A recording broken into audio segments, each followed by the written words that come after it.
palavra é sua. Muito obrigada, presidente, doutora Lúcia Decotes Dóia.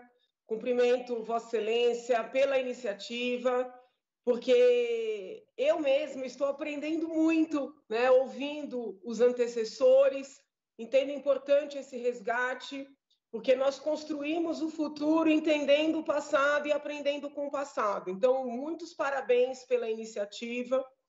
Cumprimento a senhora e, na pessoa da senhora, todos os ex-presidentes e os presidentes que me sucederam e desejando sorte e saúde aos que virão, que sejam muitos.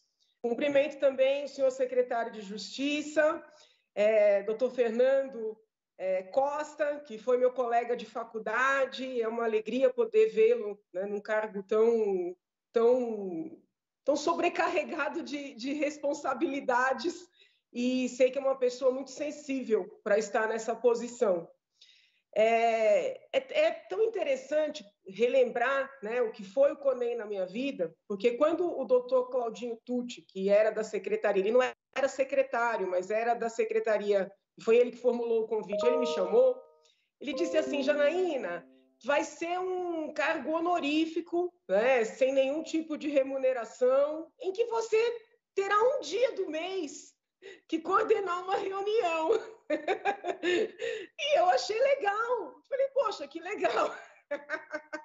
E todo mundo que passou por essa posição sabe, né, que é impossível. O doutor Percival falou bem, né? É impossível você ir à secretaria ou participar do CONEM uma vez por mês ou uma vez por semana, né? Nós passamos a respirar, né, o conselho. Por quê? Porque o tema é importante, né? Porque o tema afeta as famílias de uma maneira muito profunda e afeta os profissionais que lidam com esse tema de maneira profunda também.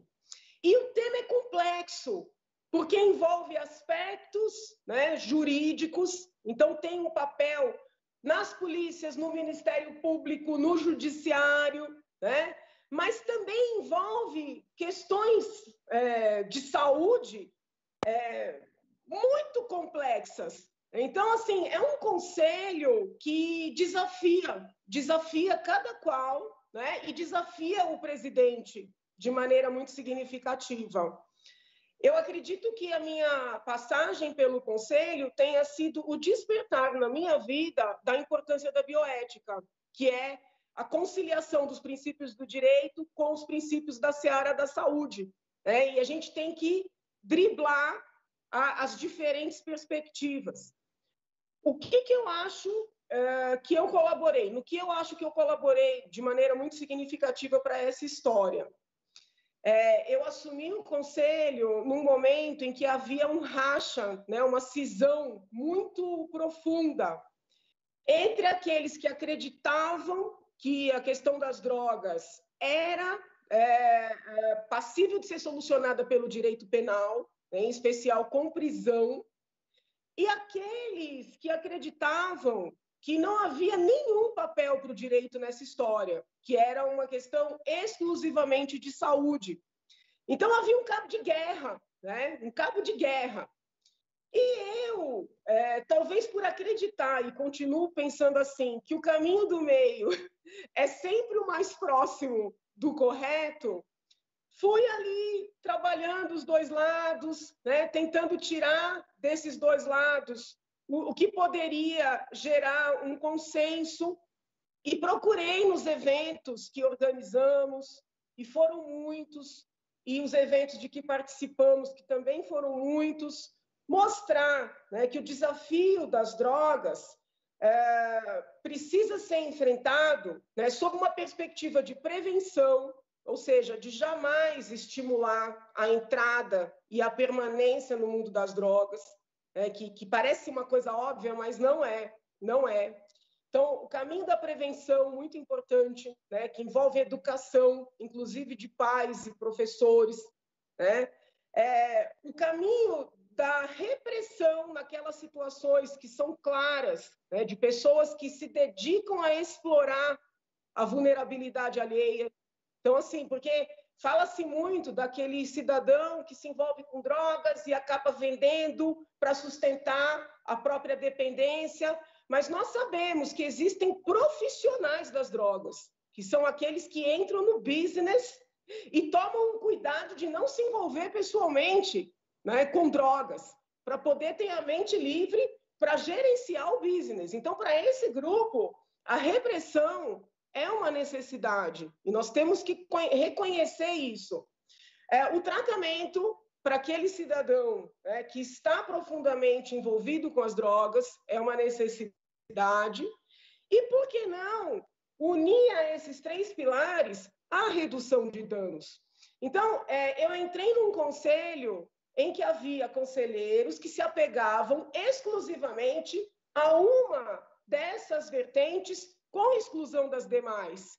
E eu procurei sensibilizar esses conselheiros da necessidade de nós unirmos esses pilares. E eu acho que foi profícua essa participação, porque nós conseguimos reunir os conselhos municipais, né, em 2 grandes encontros, vieram conselheiros do estado inteiro, vieram conselheiros municipais, inclusive de outros estados. Sempre tomamos o cuidado de chamar palestrantes com visões divergentes. Essa sempre foi uma preocupação minha, à frente do conselho, também na minha vida universitária, chamar pessoas que pensam diferente, mas que têm a capacidade de dialogar para tentar encontrar caminhos passíveis de reunirem essas várias visões. Então, esses encontros dos conselhos municipais, eles eram muito ricos, muito ricos. Nunca deixamos de fora a população impactada. Então, nós tínhamos os especialistas da área de saúde, os especialistas da área do direito, sempre com visões divergentes, mas nós gostávamos de ouvir também as famílias impactadas, as pessoas em acompanhamento, a sociedade civil, Então, o pessoal que trabalha com a por exemplo, os do amor exigente. Então, nós nunca fizemos um trabalho elitista sob o ponto de vista intelectual. Sempre houve a preocupação de reunir.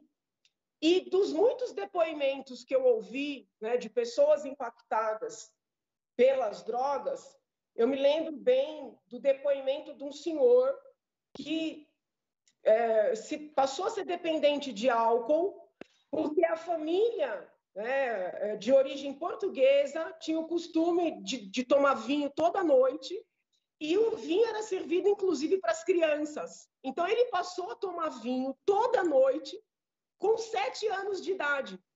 E essa experiência dividida com todos que participavam desses eventos, e eram muito grandes, a gente conseguiu fazer um evento no Salão Nobre do Largo São Francisco, e lotado. Então, esses testemunhos que eram prestados, eles ajudavam, sabe, muitas vezes também a diminuir resistência, a diminuir certezas, a temperar as várias visões. Doutora, 1 minuto. Vou tentar. O período que eu estive no CONEM também foi um período muito significativo para a mudança de mentalidade em termos de saúde mental. Nós saímos do modelo manicomial, para um modelo de desinternação, porém, também aqui houve uma radicalização, porque aqueles que eram contrários, com razão, ao modelo manicomial, passavam a pregar que nenhum caso justificava internação. E hoje, creio que já seja algo passível de reconhecimento de que há situações que, ainda que por um período curto de tempo, é necessário fazer um tratamento, vamos dizer assim, de retirada do cidadão da convivência social para um tratamento medicamentoso, terapêutico, né? Então, foi um período de radicalização, tanto no direito, no que concerne às drogas, como na medicina, no que concerne às drogas. E eu penso que a minha gestão foi uma gestão de moderação e de ponderação. Já que eu tenho que finalizar, eu queria aproveitar esse espaço para pedir ao governo do Estado, né, e farei isso de maneira oficial, atenção para um desmonte, né, um desmonte das entidades, das casas, das instituições que recebem essas pessoas que precisam desse tratamento um pouco mais, não digo radical, mas um pouco mais concentrado, né, com internações de curto prazo. O modelo da CAPES é um modelo interessante, é um modelo a se alargar, mas ainda nós precisamos de espaços para internações de curto período. E o Estado de São Paulo tem sido pouco sensível para essa realidade. Existem, inclusive, verbas federais que poderiam ser recepcionadas por São Paulo, não estão sendo, né, pelo fortalecimento de uma mentalidade antimanicomial radical, no sentido de entender que não há nenhum tipo de caso, né, em que a internação seria uma necessidade, tá? Então, a minha mensagem para aqueles que estão no Conselho hoje, e eu quero homenagear a ex-presidente, a ex-conselheira, doutora Luísa Emir, né, que partiu muito cedo, e também agradecer ao doutor Laco, que foi conselheiro na minha época, trabalhou muito, né, me ajudou demais, como todos os demais.